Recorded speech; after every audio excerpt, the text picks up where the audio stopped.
chers amis téléspectateurs, chers amis abonnés, bienvenue. Bienvenue à ce live de destinée à l'apothéose de ce mois que nous avons sur ce thème, la sagesse pour prospérer, se multiplier et être stable. Je répète, la sagesse pour prospérer, se multiplier et être stable. Durant un mois, nous avons essayé de décortiquer ce thème. Durant un mois, nous avons tenté de vivre, de comprendre et d'ouvrir nos horizons de compréhension sur le domaine de la prospérité. Bienvenue au live qui vous conduit directement dans les hauteurs de la vie, dans les hauteurs de la réussite. Ici, nous parlons réussite. Ici, nous parlons productivité. Ici, nous parlons empowerment. Ici, nous parlons de success stories. Ici, nous parlons de tout ce qui nous motive, tout ce qui nous engage, tout ce qui nous conduit à la réussite pour la gloire de Dieu. Le souhait du Seigneur est que tu prospères. La sagesse pour prospérer, se multiplier et être stable. Ce thème avait deux objectifs principaux. Le premier objectif de ce thème au début de l'année était d'éclairer la lanterne du peuple de Dieu et des chrétiens sur la réalité fondamentale de la prospérité. Alléluia. Éclairer la lanterne du peuple de Dieu, des chrétiens et de tous ceux qui suivent notre petite page. Parce que en tant que coach, j'ai un devoir d'éducation envers mon peuple, envers les personnes qui se recommandent au message que j'annonce. Et par intuition, nous avons reçu d'intervenir sur ce thème de la prospérité. Et nous avons relevé les tabous, les problématiques, les incompréhensions qui sont autour de ce thème. Parce qu'il n'y a que dans le monde chrétien que le sujet de la prospérité pose problème. Ce sujet ne pose aucunement problème dans le monde des Juifs. Ce sujet ne pose aucunement problème dans le monde des autres religions monothéistes et révélées. Que ce soit l'islam, le christianisme, que ce soit l'islam, le judaïsme, ça ne pose aucun problème. Il n'y a que dans le monde chrétien africain, je précise, il n'y a que dans le monde chrétien africain francophone, parce que j'ai été en Europe. Et tous ceux qui ont été en Europe ont vu comment est-ce que l'Église catholique s'est déployée là-bas. Alléluia. Il n'y a que dans notre contexte africo-francophone que la question de la prospérité pose un problème et devient un sujet tabou. La question de la prospérité est un sujet tabou parce qu'en réalité, on a peur de certaines choses. Je me suis retrouvé devant des responsables religieux en 2024. Je pense que c'est 2024. Et j'ai dit devant ces responsables religieux-là, je leur ai dit ceci, que l'Église devrait être un centre de développement de compétences. Parce que la question de la prospérité est étroitement rattachée à la question de la valeur. Mais en commentaire valeur. Et la question de la valeur est aussi rattachée directement à la question de la productivité, donc des compétences et du déploiement de talents. J'avais été invité pour intervenir sur la question des talents, notamment la parabole des talents en Matthieu chapitre 25. Et j'avais dit que l'Église, c'est-à-dire le corps de Christ, c'est ce que l'Église veut dire. Le corps de Christ devrait. L'Église devrait être un centre de développement de compétences, un centre de développement des talents. C'est-à-dire que toute personne qui décide de franchir, de rejoindre la famille des chrétiens devrait recevoir non seulement le message du salut, mais aussi devrait recevoir un message qui illumine sa compréhension sur comment est-ce qu'elle doit utiliser les outils que Dieu a mis à sa disposition, c'est-à-dire ses talents. Je ne sais pas si quelqu'un comprend ce que je suis en train de dire. C'est-à-dire ses talents, ses capacités son potentiel pour vivre aisément et réaliser le plan de Dieu qui est assigné à sa vie sur cette terre. Voici les deux choses qu'on devrait prêcher à l'Église. Le message sur le salut et comment utiliser les talents qui sont à notre disposition, qui nous ont été donnés par le Créateur pour arriver au salut. Je répète, voici les deux messages qu'on doit prêcher à l'Église. On n'est pas là pour prêcher notre message. On n'est pas là pour ça. Voici les deux choses qu'on doit prêcher à l'Église normalement. Le message sur le salut. Christ est mort pour toi. Il a donné sa vie pour toi. Donne-lui ta vie et tu seras sauvé. Alléluia. Parce que notre but, notre attention, notre intention, nous sommes voués, dévoués, consacrés entièrement à Dieu et nous devons être avec lui dans l'éternité. Je déclare que tu seras avec Dieu dans l'éternité au nom puissant de Jésus de Nazareth. C'est pour ça qu'il est venu sur cette terre. C'est pour cela qu'il a donné sa vie à la croix. Le deuxième message qu'on doit prêcher, parce que ça aussi, c'est un message qui va nous conduire au salut. Le deuxième message à prêcher, là, c'est qu'est-ce que tu fais de tes talents, de ton potentiel et de tes capacités. C'est pourquoi moi, personnellement, je me méfie des assemblées où on ne prêche que le message sur le salut, avec les chansons du genre « Haïssez-moi sur la terre, haïssez-moi sur la terre, ce n'est rien, ma patrie est dans les cieux, j'irai là-bas. C'est ma nouvelle patrie. » Et puis tu entends nos moments là crier « Wouh » à la fin. Je me méfie des assemblées qui ne prêchent que ce message-là. Non, ça, on ne peut pas me distraire. Ce n'est pas une question de « Seigneur, je ne suis rien, je n'ai rien, je ne vaux rien, je ne sais rien, je ne puis... » Ça fait combien de fois rien? Regarde mes doigts, regarde ma main. Ça fait combien de fois rien? Regarde ce que tu confesses sur ta vie. Comparé à Dieu, tu n'es rien du tout. Aux yeux de Dieu, tu es tout. Parce qu'il a donné tout ce qu'il avait pour toi. Tu ne m'as pas dit amen. Je répète, comparé à Dieu, là, tu n'es rien, absolument rien. Ça, je suis d'accord. Mais aux yeux de Dieu, tu es tout. Parce qu'il dit dans Ésaïe que tu es la prunelle de ses yeux. Il faut qu'on apprenne à faire la nuance. Il faut qu'on apprenne à trouver le juste milieu. Il faut qu'on ait un sens de la répartie pour trouver et pour enseigner le fait que nous, en tant que chrétiens, à partir du moment où nous avons donné notre vie à Christ et que nous sommes conscients des immenses talents dont nous sommes pourvus et dotés de la part de Dieu, nous devons travailler à notre salut en utilisant nos talents. Je vais voir quelqu'un mettre en commentaire, je vais utiliser mon talent pour arriver au salut. Je vais utiliser mon talent pour arriver au ciel. On ne peut pas distraire les gens. On va prêcher les gens, non, laisser les richesses de la terre, c'est pas bon. Qui t'a dit c'est pas bon? Tu as entendu ça ou que c'est pas bon? Qui t'a dit que c'est pas bon? Un jour, il y a un prédicateur qui disait, il dit au ciel, dans le livre de l'Apocalypse, les rues là sont en diamant. Mais si c'est pas bon, pourquoi c'est là-bas? Si le diamant, l'or, les richesses là, c'est pas bon, pourquoi c'est au ciel? C'est pas nous qui avons écrit. C'est le livre de l'Apocalypse qui a écrit cela. Frère, je souhaite que tu sois prospère. Dis-moi amen sérieusement.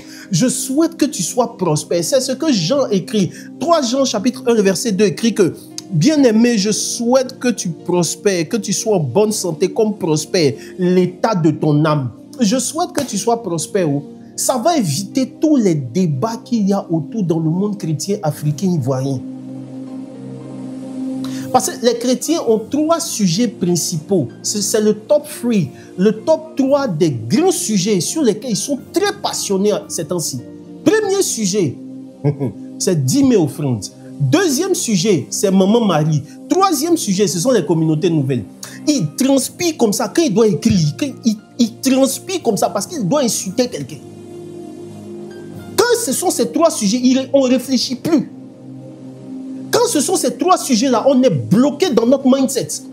Ça dit que, et puis tout le monde se met dedans, on doit clasher celui qui réfléchit, qui ne va pas dans notre sens. Donc on est dans un mouvement de clashement spirituel. Tu vois, non? Il y a une notion de clash. On se clash normalement, et puis quand on finit, ne me déçois pas, daigne l'axe. Il va accepter quoi? Et puis il ne va pas te décevoir comment? Mais regarde ton comportement, regarde tes statuts que tu fais sur Facebook. Pour des gens qui sont en face de toi qui ne pensent pas comme tu penses. Frère, je déclare sur ta vie que tu seras prospère. C'est ma mission. Je déclare que tu seras prospère au nom de Jésus de Nazareth. Le but de cet enseignement-là, c'était d'évacuer toutes les incompréhensions et tout ce qu'il y a autour sur la question de la prospérité. Quand on a fini de dépoussiérer, là, Madame Juno, on peut maintenant commencer à s'attaquer au fond du problème. Quand vous cuisinez, là, c'est comme ça que vous faites, non? On enlève toutes les peaux d'oignons, on enlève tout. Quand on finit d'enlever, et puis on s'attaque maintenant au poisson. C'est ça. Est-ce que je peux avancer? Si tu mets, on peut avancer, j'avance.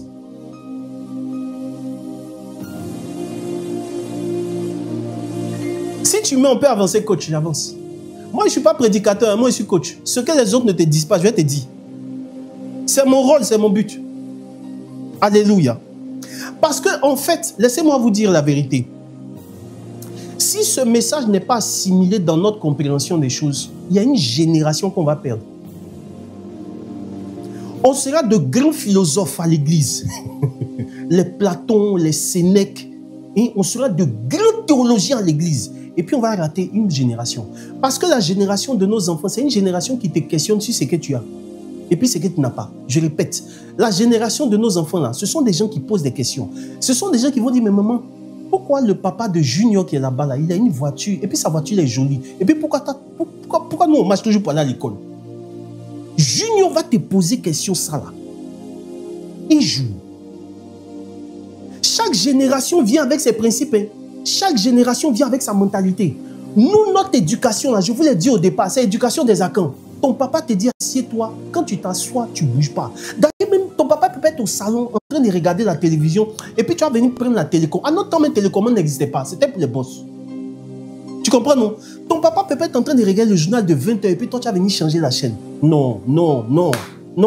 Tu vas sentir. Mais aujourd'hui, là, tu trouves des enfants qui viennent discuter. Mais maman, j'ai envie de regarder mon film. C'est le monde dans lequel on est. Si on n'utilise pas certains sujets, si on n'affronte pas certains sujets, ce sont nos enfants qui vont nous affronter. Ce que je suis en train de dire là, ça peut te faire rire, mais c'est la réalité, c'est la vérité qui vient dans cette génération. Les gens vont regarder leurs parents et puis vont dire, c'est vrai, tu es mon parent, hein, mais je préfère avoir un autre modèle. Parce que l'autre modèle qui est dehors, lui, quand il crie Banger, il a une voiture de 100 millions. Quand tu lui dis, il ne faut pas faire tatouage, il ne faut pas faire de locks, il ne faut pas faire ceci, il ne faut pas faire ça. Il ne regarde pas ce que tu dis, il regarde ce que tu es devenu. Toi qui n'as pas fait là, tu es devenu quoi? Est-ce que je peux te dire la vérité? Et puis on va avancer. Ce que je suis en train de dire là, je suis en train de parler en tant que coach. Je n'ai pas besoin de dire canal prophétie. Ce n'est même pas ça. Mais le monde dans lequel on est en train, vers lequel on est en train de partir, la génération qui vient va nous questionner sur les sujets qui ont été tabous pour nous. Mais regarde ce que certains aujourd'hui disent sur le mariage de leurs parents. Et puis regardez nos enfants. Quand tu vas dire à ton enfant, il ne faut pas faire de tatouage, il ne faut pas faire de locks, il ne faut pas te promener avec l'enfant de X, il ne faut pas faire ceci, il ne faut pas faire cela. Il ne va pas écouter ce que tu dis. Il va regarder, toi qui n'as pas fait là, tu es devenu quoi?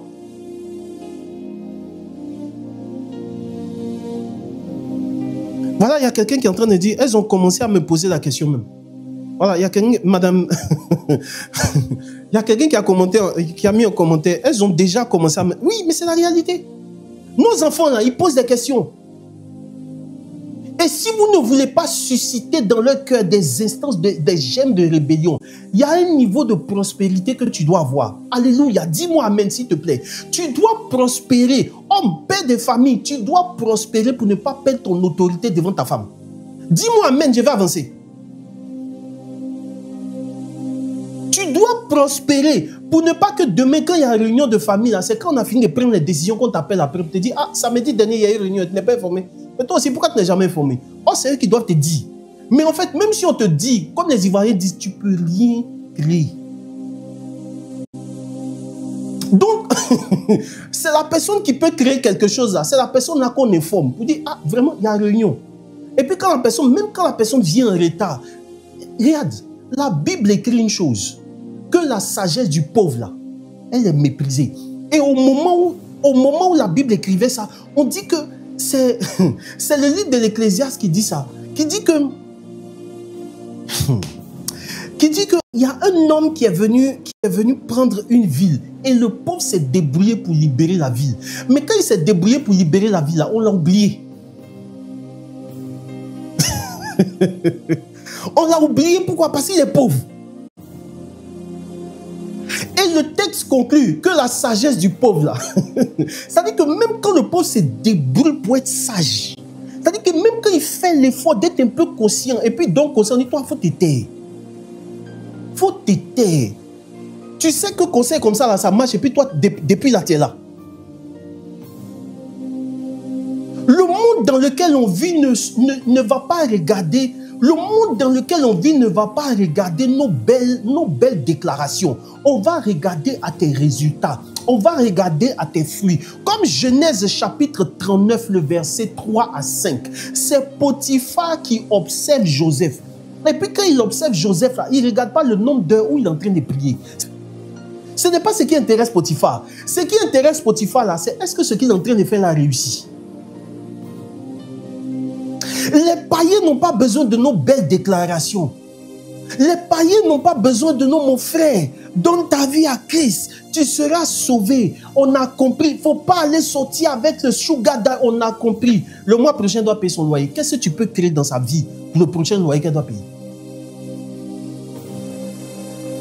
La dimension sociale compte. Les missionnaires, là, quand ils sont venus en Afrique, là, ils n'ont pas prêché seulement l'évangile. Écoute-moi, chrétien ivoirien. Quand les missionnaires français sont venus en Afrique, là, ils n'ont pas prêché seulement l'évangile en parlant toc, toc, toc. On est là, on parle seulement. Voilà pourquoi même Jésus, quand il envoyait les gens, il a dit, voici les signes qui accompagneront ceux qui auront cru. C'est-à-dire que dans notre évangélisation, des signes doivent être manifestés. Que les signes t'accompagnent au nom de Jésus de Nazareth. Quand les missionnaires sont arrivés là, ils ont commencé à construire des écoles. C'est là où on attend les chrétiens. Ils ont commencé à construire des écoles. Ils ont commencé à construire des centres de santé. Est-ce que tu vois un peu?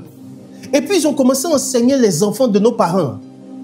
Il y a des gens aujourd'hui qui sont devenus magistrats, qui sont devenus docteurs, professeurs à l'université. Pas parce que ce sont leurs parents qui les ont envoyés à l'école. Hein. Parce qu'il y a un prêtre quelque part qui a dit, je ne peux pas laisser l'enfant, il est trop intelligent, je ne peux pas le laisser. Et puis, le prêtre là a forcé pour que l'enfant aille à l'école. Au moment où ses parents lui disaient, allons faire champ de cacao. Moi, je ne connais pas ton affaire d'école là.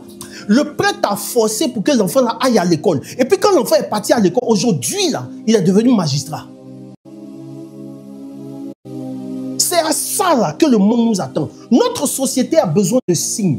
Que les signes t'accompagnent. Que les signes de la prospérité t'accompagnent. Que les signes de la gloire t'accompagnent. Que les signes de la richesse t'accompagnent. Que les signes de la productivité t'accompagnent. Dans ce que tu diras, dans ce que tu feras, dans le cadre de ton travail, que les signes qui sont la manifestation de la présence du Saint-Esprit t'accompagnent dans tout ce que tu fais. Au nom de Jésus de Nazareth. Il y a une révolution que je veux créer dans le cœur de beaucoup de chrétiens.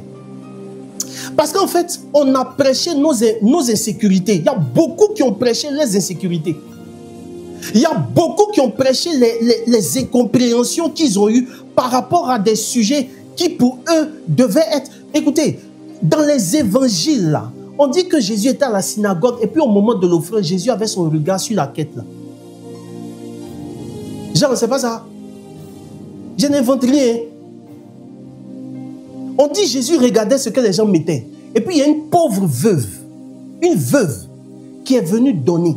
Et quand elle a donné, qu'est-ce qui s'est passé? Jésus a dit quoi? Toi qui lis ta Bible, qu'est-ce que Jésus a dit? Jésus a dit que la veuve là est celle-là même qui a donné, qui a le plus donné. Pourtant, elle avait donné une piécette. Et qu'est-ce que Jésus a dit? Jésus a dit qu'elle a donné de tout ce qu'elle avait. Si ce n'est pas bon, pourquoi Jésus regardait quand on mettait ça dedans?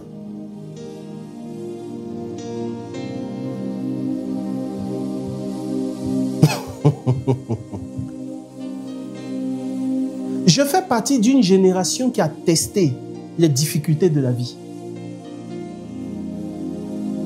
Frère, on ne peut pas me faire une théologie morale, une théologie dogmatique, une théologie je ne sais pas quoi sur la pauvreté. Et puis je vais accepter. Non. J'ai vu comment mon père est parti. J'ai vu comment mon père est parti. J'avais 15 ans. Ça m'a marqué et ça a tracé la trajectoire que j'ai voulu prendre. Je n'ai pas voulu rater ma vie. J'ai vu comment ma mère a souffert quand notre père est parti. J'ai vu. Moi, personnellement, j'ai été recueilli par des religieux, par une communauté. Et c'est cette communauté-là qui m'a tout appris. J'ai vu. J'ai vu qu'ici en Afrique, quand le père pourvoyeur tombe là, si la femme qui est derrière n'a pas aussi les... C'est pourquoi je veux parler à mes soeurs qui sont ici. Je veux parler à mes filles spirituelles qui sont en train de suivre ce message et cet enseignement. Faut pas regarder la manifestation. C'est-à-dire que même si ton mari là, il traite avec le président Donald Trump, écoute-moi bien, même si ton mari là, il est actionnaire dans les entreprises de Donald Trump et qu'il est archi-milliardaire, toi-même, il faut faire quelque chose à côté. Dis-moi amen, on va avancer. Oui, oui, oui. Faut pas t'asseoir comme ça pour dire non, non, mon mari est milliardaire. Moi, j'ai vu des gens j'ai vu des familles où des gens étaient milliardaires. Et puis du jour au lendemain, quand le régime, on est en Afrique, oh. On est en Afrique. On est en Afrique. Quand le régime a changé, milliard là, c'est fini. J'ai vu, on ne m'a pas raconté. Le nom que je porte là transporte une histoire. J'ai vu de mes yeux. Donc, quand je parle de la prospérité et des dégâts de la pauvreté, j'ai rencontré une jeune dame, une jeune fille qui était à l'université. Je ne sais pas si j'ai raconté son témoignage ici. Mais en fait, la précarité, elle était dans un environnement de précarité tel que quelqu'un l'a rencontrée sur Facebook et lui a fait une offre. Elle est partie avoir commerce avec un monsieur qui avait des pratiques bizarres. Le monsieur dit qu'il ne veut pas sortir avec elle, il ne veut pas avoir de rapport sexuel avec elle. Mais il lui a demandé de faire certaines choses parce qu'en fait, lui voulait faire ces trucs. Et puis, comme elle était coincée parce qu'elle avait besoin d'argent pour continuer ses cours, elle a cédé à la proposition. Le lendemain, là, elle a eu des boutons sur tout son corps, comme si elle avait de la varicelle. Le monsieur ne l'a pas touchée. Mais toute la saleté spirituelle de ce que le monsieur voulait faire pour avoir son argent, elle a récupéré ça. Il a fallu qu'elle se confesse auprès des prêtres. Et qu'on puisse faire une prière de délivrance pour elle, pour qu'elle soit totalement restaurée. J'ai vu les dégâts de la misère en Afrique. J'ai vu les dégâts de la pauvreté en Afrique. J'ai dit, quand je vais arriver au ciel, la question que je vais poser à celui qui a dit heureux les pauvres, là, je vais lui demander, quand tu es venu en Afrique, là, est-ce que quand tu as dit heureux les pauvres, là, les gens t'ont compris?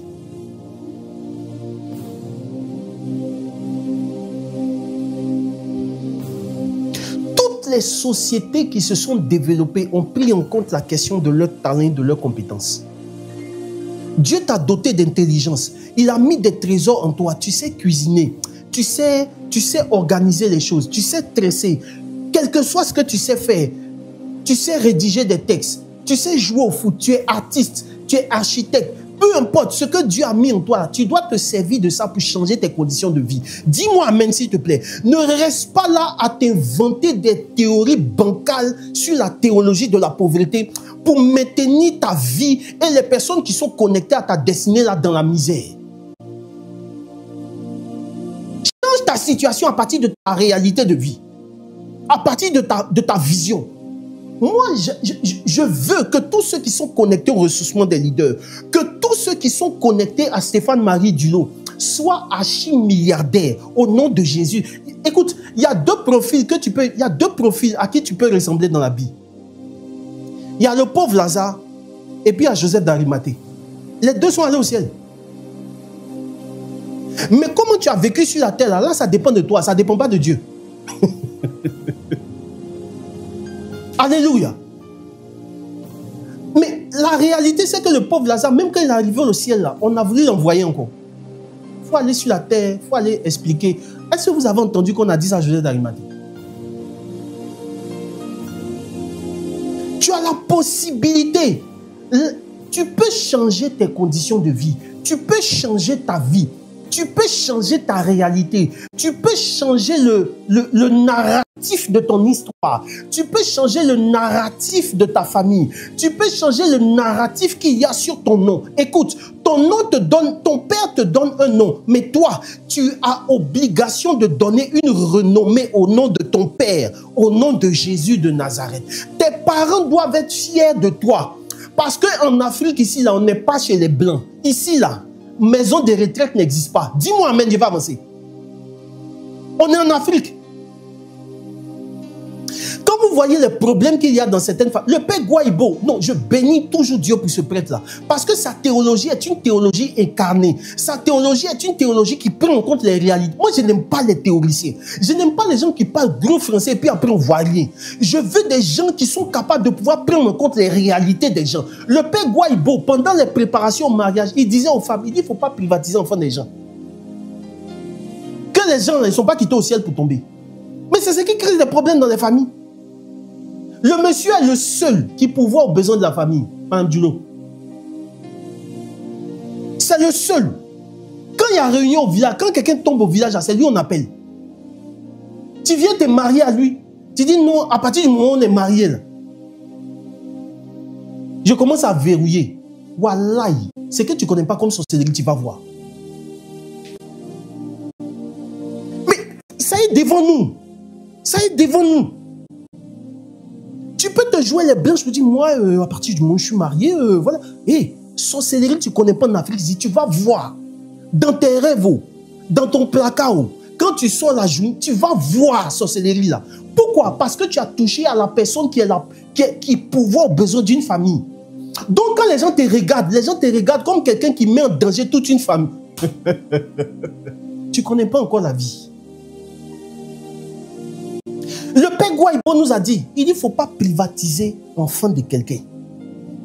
Donc quand tu vas te marier là, de temps en temps, il faut poser des questions à ton mari. Est-ce que tu vas voir tes parents? Je sais que ça, là, beaucoup de femmes ne seront pas d'accord avec ça. Mais si vous n'êtes pas d'accord, ce n'est pas grave. On sera délivrés nous tous. De temps en temps, il faut poser des questions à ton mari. Est-ce que, j'ai dit, est-ce que ça fait 2 semaines, 3 semaines, je n'entends pas maman là. Est-ce que tu l'appelles pour prendre de ses nouvelles? C'est important. La dame est là-bas.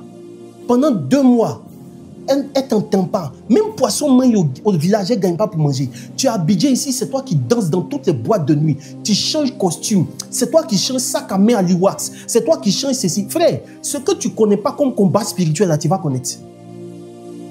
Je vous ai dit ici que le carburant de la sorcellerie, là, c'est quoi? C'est la pauvreté. Le carburant de la sorcellerie dans nos familles, c'est lié à la pauvreté. Que Dieu t'en donne davantage et qu'il donne aussi à toutes les personnes qui sont autour de toi, au nom de Jésus de Nazareth. Oufoué Boigny a dit, il dit ça ne sert à rien d'être une oasis en plein désert. Ça ne sert pas à quelque chose. Toi, tu es une oasis et puis autour de toi, c'est le désert. Tous ceux qui vivent au désert là, vont venir vers toi. C'est pourquoi dans la stratégie d'Oufoué Boigny, là, il prenait les ressortissants des autres pays. Et puis, il y a des avantages qu'il leur a laissés. Ce n'est pas parce qu'il était fou. Il permettait que ces personnes-là puissent aussi apporter des ressources dans leur pays et dans leur famille. Parce que si on est les seules personnes qui prospèrent autour de pays qui sont de l'interland, qui ne prospèrent pas, on risque d'avoir des problèmes avec eux. Il y a des gens là, leurs problèmes ont commencé le jour où ils sont devenus les seules personnes de la famille qui ont commencé à prospérer. C'est la réalité. Je ne suis même pas dans une affaire de canaille prophétie. On n'est pas encore arrivé là-bas. C'est pourquoi quand Dieu te bénit, fais en sorte que toutes les personnes qui sont autour de toi, ceux que tu peux élever, ceux que tu peux bénir, ceux à qui tu peux accorder de l'aide pour que ces personnes-là puissent monter aussi là. Il faut les aider pour qu'elles puissent monter. Dis-moi amen s'il te plaît. Alléluia. La réalité aujourd'hui en Afrique, c'est que le christianisme doit combattre la misère et la pauvreté comme si on combattait le diable. Je répète, Le christianisme en Afrique là, doit combattre la misère et la pauvreté, comme si on était en train de combattre le diable. Aujourd'hui, Jean, j'ai oublié de te donner ça. Aujourd'hui, j'ai un prêtre qui m'a montré la salle de classe d'une région. C'est chez les Abrons là-bas. C'est chez eux là-bas. La salle de classe d'une région au village, quelque part en Côte d'Ivoire. Regardez les conditions dans lesquelles les enfants vont à l'école. Tous leurs cadres là sont habillés ici. Dans les colloques et dans les séminaires, en train de parler gros français. D'après le programme préannuel manché et tout ça. Ça, c'est bon. Mais quand on va dans leur village, là, même l'eau pour boire, on ne trouve pas. Et ils sont assis ici, en train de dire, on va devenir, vous allez devenir prospère comment? Que Dieu mette dans nos cœurs le fardeau de retourner dans nos régions natales pour aller transformer nos villes, pour aller transformer nos environnements au nom de Jésus de Nazareth. Il y a un prêtre, un moine qui lui-même a fait vœu de pauvreté, mais qui a construit l'un des plus grands hôpitaux en Europe. Il s'appelle Padre Pio. Donc tu n'as pas besoin de travailler à la présidence en fait pour changer ton environnement. Alléluia. Le prêtre dont je parle s'appelle Padre Pio, c'est un franciscain, c'est un moine. Il a fait vœu de pauvreté, d'obéissance et de chasteté. Mais à cause de la gloire de Dieu qui était sur sa vie, ce prêtre-là, qui avait un don de guérison extraordinaire, a commencé à nourrir le besoin de construire un hôpital avec l'aide de ses fils spirituels. Cet hôpital-là existe jusqu'à aujourd'hui, si vous allez en Italie, des professeurs de médecine, les machines de dernière génération qu'il y a dans cet hôpital. Vous n'imaginez pas. Et ça a été construit par qui? Par un moine. Nous, en Afrique, on attend tout de l'État. On attend tout du chef de l'État. Ce n'est pas le chef de l'État qui va venir balayer devant ta route, devant ta maison. Ce n'est pas le chef de l'État qui te demande de baisser la vitre de ta voiture climatisée et puis de jeter le papier Lotus là, sur la route. Mais quand tu jettes ça sur la route, là, c'est un enfant de qui va venir balayer? La prospérité, là, ça commence par là. Quand tu finis de boire ton sachet de bissap et puis tu jettes sur la route, là, ce n'est pas une poubelle. Qui va ramasser? Allez regarder aujourd'hui le bord de lagune. Le bord de la lagune est brillé. Tu as voiture, quand tu descends tes vitres, l'odeur la met t'accueille pour te dire bonne arrivée. Parce que la lagune est infeste. Pourquoi? Tout ce qu'on a comme déchets, on met ça dedans. Écoutez, faisons un transfert. Donnons la lagune et Bria des Blancs. Et puis nous allons chez eux. On va se donner 5 ans. Et puis ces Blancs, on va retourner chez eux. Ils ne vont pas reconnaître chez eux. La pauvreté, là, ce n'est pas un état de manque d'argent. C'est un état d'esprit. C'est un esprit. C'est un esprit. C'est la façon dont tu réfléchis. C'est la façon dont tu vois la vie. C'est le prisme, la position à partir de laquelle tu regardes la vie. C'est ton interprétation des événements. C'est ça qu'on appelle la pauvreté. Et les conséquences, là, c'est ce qui fait le manque d'argent. La richesse aussi, ce n'est pas l'abondance de billets de banque dans une poche ou dans un compte bancaire. La richesse, là, c'est d'être capable de regarder une situation et puis de te demander, mais qu'est-ce que je peux faire pour régler ce problème-là?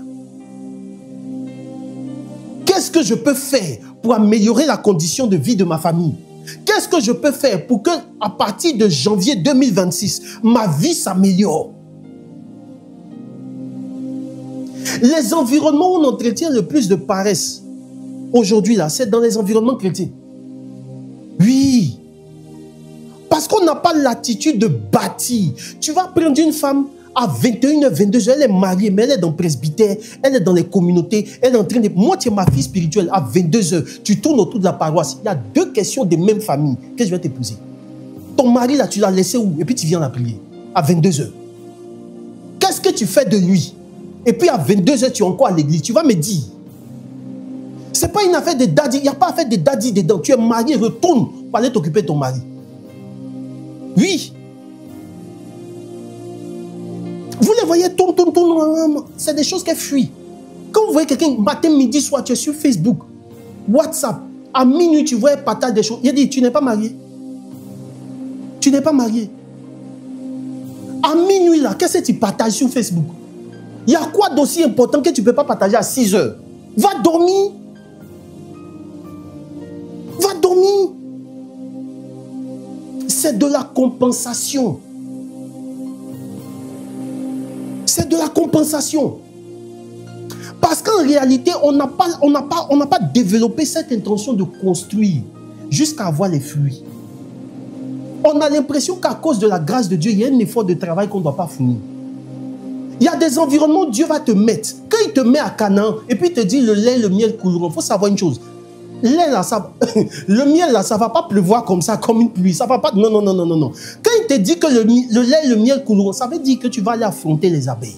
Ça veut dire que tu as une compétence même en matière d'apiculture. Madame Duro, c'est ça, non?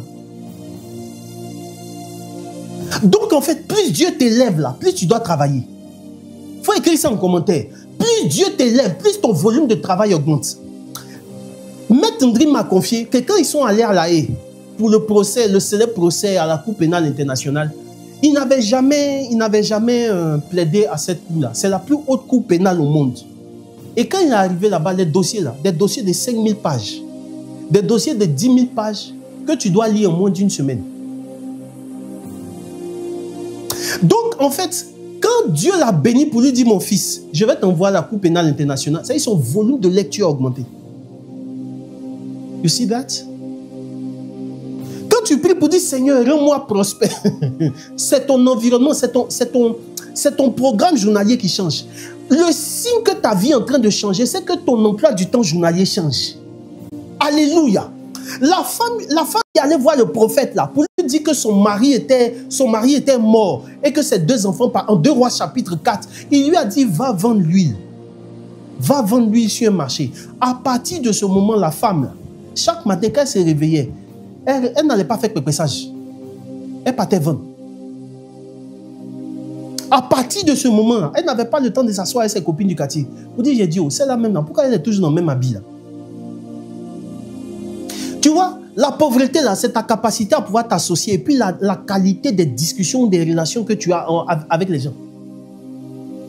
Ça ne te dit même pas que pendant 30 minutes, tu peux raconter des choses avec des gens et puis le Saint-Esprit ne te convainc pas de tristesse. Madame Dieu, ça ne nous arrive plus. Parce qu'on n'est plus connecté même au Saint-Esprit.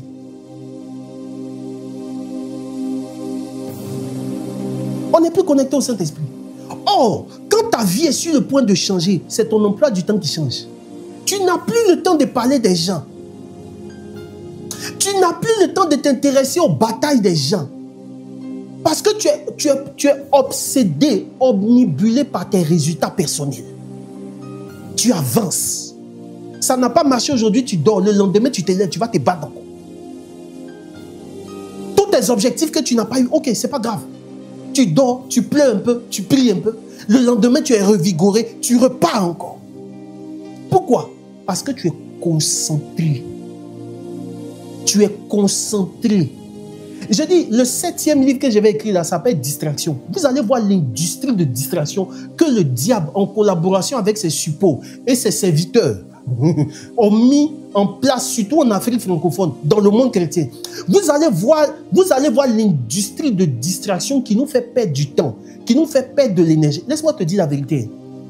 Les scientifiques disent que on passe 5 ans de notre vie sur les réseaux sociaux. Je te jure et je te promets que si pendant ces 5 ans-là, tu n'apprends pas quelque chose, c'est 5 ans qui s'envolent comme ça. Quand tu vas aller au ciel, Dieu va te demander, tu ne pourras pas dire à Dieu, je n'ai pas eu le temps. Les scientifiques disent que 1/3 de notre vie là, on la passe à dormir. Après ça, 5 ans de notre vie, on la passe sur les réseaux sociaux. Il y a 2 ans qu'on passe dans les embouteillages, Madame Duno. Oh, mais pourquoi il me dédouble comme ça? Pourquoi il me fait des dépassements comme ça? 2 ans qu'on enlève dans ton expérience de vie. Or, en Afrique francophone ici, l'expérience de vie, c'est combien de temps? On est entre 50 et 60 ans. Si on va sur la base de 60 ans, ça veut dire que normalement, sur 60 ans, sur une vie de 60 ans, on dort 20 ans. Il ne nous reste que 40 ans. Quand dans les 40 ans, là, tu enlèves 5 ans, que tu passes sur les réseaux sociaux, il reste 35 ans. Dans les 35 ans, il faut enlever les 15 ans que tu vas passer depuis la maternelle jusqu'à l'université. Il te reste combien? 20 ans. Dans les 20 ans, là, tu dois cotiser. Regarde le salaire que tu as. Tu dois cotiser pour avoir ta maison. Dans les 20 ans, là, tu dois assurer l'avenir de tes enfants. Dans les 20 ans, là, tu dois bâtir quelque chose pour toi-même. Dans les 20 ans là, tu dois réaliser ta famille. Tu dois te réaliser. Dans les 20 ans là, tu dois t'occuper de ta famille, tes parents. Comment tu trouves du temps pour être distrait? Voilà pourquoi en réalité, vous voyez des gens parcourir la vie et puis quand vous faites le bilan, quand eux-mêmes ils font le bilan, ils se rendent compte qu'ils n'ont pas accompli grand-chose. Je prie pour toi que Dieu ouvre les yeux de ton esprit, que Dieu ouvre les yeux de ton cœur, qu'il te connecte à la prophétie de ta vie et que tu puisses accélérer vers ta destinée au nom puissant de Jésus de Nazareth. Vivre en Afrique, là, ce n'est pas une malédiction, mais ça dépend de la vision que tu as pour te développer. Alléluia. Vivre en Afrique, là, ce n'est pas une malédiction. Ce n'est pas mauvais de vivre en Afrique, mais tout dépend de la vision que tu as pour pouvoir t'en sortir et pour pouvoir réussir. Si tu es structuré, tu es une personne, ça commence, et je vais terminer là. Ça commence par le fait d'être intentionnel. Il faut mettre ça en commentaire. Être intentionnel avec sa vie. Il faut écrire ça en commentaire. Être intentionnel, c'est quoi? C'est décider volontairement et qualitativement. Être à 100% dans sa volonté de dire, moi, on monte, on descend, ça va pas. Je vais m'en sortir. Il pleut, il neige, je vais m'en sortir. Et tout ce que je dois savoir pour pouvoir m'en sortir, pour pouvoir réussir, je vais aller chercher l'information. Voilà comment ça commence. J'aime trop mon ami Vincent Cadio. Il dit lui aussi, des fois, il y a des moments où il a envie de se décourager, mais il n'y a pas l'argent dedans. Se décourager là, on ne gagne pas l'argent dedans. Trouver des gens qui disent, oh coach, je déprime. Déprimer, c'est pour les riches. C'est pour les enfants qui sont arrivés. Toi, au moins, ton papa a voiture, donc tu peux te donner le temps de déprimer. Nous autres là, quand tu regardes derrière, c'est grillon d'Iromi. C'est derrière, il n'y a rien. Devant, il n'y a rien. À côté, il n'y a rien. Frère, le temps même que tu as pris pour t'asseoir pour pleurer. Parce qu'en fait, tu n'es pas au sous-sol. Tu es au 10e sous-sol. Donc, arriver au rez-de-chaussée, là, c'est déjà un exploit. Tu n'as pas le temps de t'asseoir pour déprimer. C'est parce que tu ne ressens pas le feu derrière toi que tu es aussi nonchalant dans ta démarche. Frère, va vite. Va vite parce que Dieu t'attend quelque part. Va vite parce que ta famille doit sortir de la misère, de l'obscurantisme. Va vite parce que ta région t'attend. Va vite parce que la Côte d'Ivoire t'attend. Regardez l'écosystème. Regardez la vie aujourd'hui. Regardez le système politique qu'il y a aujourd'hui. Regardez nos États. Il y a une génération qui doit se lever. Cette génération qui va porter le flambeau de la lumière, le flambeau de la compétence. Des gens qui vont se présenter en 5 minutes, qui vont dérouler une vision. Et cette vision va impacter des milliers de vies. Des gens qui, à l'âge de 15 ans, ont déjà inventé des solutions qui vont redéfinir les limites de la civilisation. Des gens qui seront capables de bâtir des entreprises et qui vont construire ces entreprises-là jusqu'à ce que ces entreprises deviennent des empires. Alléluia, que cela t'arrive au nom de Jésus. Des gens qui seront dans leur couloir, même quand tu es balayeur, l'esprit d'excellence fait que tu deviens le meilleur balayeur de Côte d'Ivoire, le meilleur balayeur d'Afrique francophone, le meilleur balayeur du continent africain au nom de Jésus de Nazareth. Dieu cherche des gens, une génération qui va se lever, des Daniel qui seront 10 fois supérieurs aux gens des autres générations, des gens qui auront la lumière pour pouvoir voir ce que les autres ne voient pas, les opportunités que les autres ne voient pas, et ils vont assumer ces opportunités-là pour transformer leur continent, pour transformer leur Afrique. Parce que, et je termine là, le monde dans lequel on est un monde qui est devenu de plus en plus compétitif. Une fois Maître André a dit au ressourcement des leaders, il dit le monde d'aujourd'hui ne peut plus fonctionner avec les vauries. On a ri. Ça nous a fait marrer. Il a dit encore, le temps où on était passable là, c'est fini. Et vous savez pourquoi? Parce qu'aujourd'hui, les enfants qui sont dans les écoles bilingues, là, dès l'âge de CP1, CP2, CE1, l'enfant parle il commence à parler couramment anglais. Là où toi, tu attends en terminale, pour espérer faire 1 ou 2 phrases, là, l'enfant déjà au CE1, il commence à parler anglais. Au moment où toi, pour aller te battre, l'enfant, vendredi, il est en train de faire à la natation. Quand il finit à la natation, il va faire le karaté. Quand il finit le karaté, il va au golf. Le monde est devenu compétitif. La génération des enfants qui vient est une génération qui, dès 12 ans, 13 ans, 14 ans, vont commencer à inventer des choses. Ce sont des gens qui vont définir très tôt leur couloir de vie. Alléluia. Nous, là, nos couloirs, là, on les a découverts quand on était déjà adultes. Mais la génération de nos enfants, ils seront déjà petits quand ils vont déterminer leur secteur d'activité. J'ai croisé un enfant de 7 ans à Paris. Il ne regardait que des documentaires d'animaux. Parce que lui, il voulait devenir vétérinaire. Quand tu lui demandes, il s'appelle Christian, quand tu lui demandes, il dit, je veux devenir vétérinaire. Quel que soit l'animal qu'il voit à la télévision, il te dit le nom. Et son père qui a vu cela, a commencé à orienter l'enfant dans ce secteur. Un enfant comme ça, tu le prends sur 20 ans, 25 ans, vous n'avez pas le même niveau. Même si tu as fait école de vétérinaire ici à Abidjan. Écoutez, l'Afrique n'est pas en retard. Le retard qu'on accuse aujourd'hui là n'est rien à côté de ce qui risque d'arriver si nous, les hommes qui vivons en Afrique, on ne se développe pas. Le retard qui va venir dans quelques années avec les Chinois qui viendront, avec les Américains qui viendront, avec les Russes qui viendront, si on ne se développe pas dans nos compétences, si on ne se développe pas dans notre secteur d'activité, le retard d'aujourd'hui n'est rien comparé au retard qui risque d'arriver. C'est pourquoi je prie de tout mon cœur, à cette étape de l'émission, que Dieu te capacite, que Dieu te remplisse de la lumière du Saint-Esprit, que Dieu te rende compétent et excellent dans ton couloir. Même si tu es balayeur, même si tu vends galettes, même si tu scies des chaussures, sois le meilleur dans ton secteur d'activité, sois le meilleur dans ton domaine. Au nom de Jésus de Nazareth, que le Seigneur plante dans ton cœur un goût effréné pour l'excellence, un goût effréné pour les bonnes choses. Que le Saint-Esprit, qui est le Dieu de l'organisation, mette dans ton esprit une capacité d'organisation. Sois une personne structurée, sois une personne organisée, sois une personne concentrée au nom de Jésus de Nazareth. Sois un chrétien qui s'assume, sois un chrétien qui se bâtit, sois un chrétien sérieux avec lui-même et avec sa destinée. Je prie à cette étape de l'émission que Dieu te rende prospère, que Dieu te rende prospère, qu'il t'ouvre les portes, et qui change tes conditions de vie, que ta famille profite de la prospérité que Dieu met sur toi, que ta région profite de la prospérité que Dieu met sur toi, que ton pays profite de la prospérité que Dieu met sur toi au nom de Jésus de Nazareth. Vois des portes s'ouvrir pour toi, vois ton travail connaître une croissance au nom de Jésus de Nazareth. Sois rempli de capacité, sois rempli de talent, sois rempli de potentiel, que le vent du Saint-Esprit souffle sur toi et fais partie de cette génération qui va transformer l'Afrique, cette génération qui va transformer notre continent, cette génération qui va transformer la Côte d'Ivoire. Fais partie de cette génération de leaders qui va changer les choses au nom de Jésus de Nazareth. Fais partie de cette génération qui aura la lumière du Saint-Esprit, la lumière de la sagesse, la lumière de la grâce, pour aller vite dans la vie. Je te commande d'aller vite au nom de Jésus de Nazareth. Là où tes aînés, tes pères ont mis 10 ans à devenir compétents, que le Seigneur aille vite avec toi.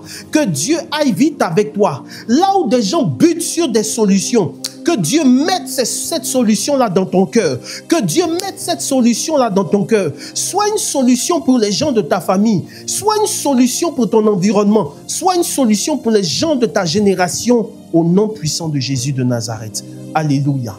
Alléluia. Je termine avec le psaume 128 et je lis ce psaume. Que chaque parole de ce psaume s'attache à ta vie. Cantique des degrés, psaume 128. Tu peux mettre ça en commentaire très rapidement. Heureux l'homme qui craint l'Éternel, qui craint le Seigneur et qui marche dans ses voies. Verset 2. Tu jouis du travail de tes mains, tu es heureux et tu prospères. Que cette phrase, que ce verset s'attache à ta vie. Que tu puisses jouir du travail de tes mains. Sois heureux et prospère en tout temps, en toute saison, au nom de Jésus de Nazareth. Verset 3. Ta femme est comme une vigne féconde au cœur de ta maison, à l'intérieur de ta maison. Tes fils sont comme des plants d'olivier autour de ta table. Que ce verset 3 s'attache à ta vie. Que ta femme soit comme une vigne féconde au cœur de ta maison et que tes fils soient comme des plants d'olivier autour de ta table au nom de Jésus de Nazareth. Verset 4, il dit, c'est ainsi qu'est béni l'homme qui craint le Seigneur. L'Éternel te bénira depuis Sion et tu verras le bonheur de Jérusalem. Vois le bonheur de Jérusalem. Vois le bonheur et la grâce t'accompagner en ce jour. tous les jours de ta vie. Tu verras les fils de tes fils, la paix soit sur toi. Que Dieu t'accorde l'intelligence, que Dieu t'accorde la sagesse, que Dieu t'accorde la paix, que Dieu t'accorde la longévité. Vois les fils de tes fils, vois les enfants de tes enfants. Et que la paix de Dieu qui surpasse toute intelligence garde ton cœur en Jésus-Christ, au nom puissant de Jésus de Nazareth. Alléluia. Alléluia. Que Dieu vous bénisse. J'ai été très heureux de passer cette tranche horaire avec vous. Que Dieu vous bénisse. Je vous aime.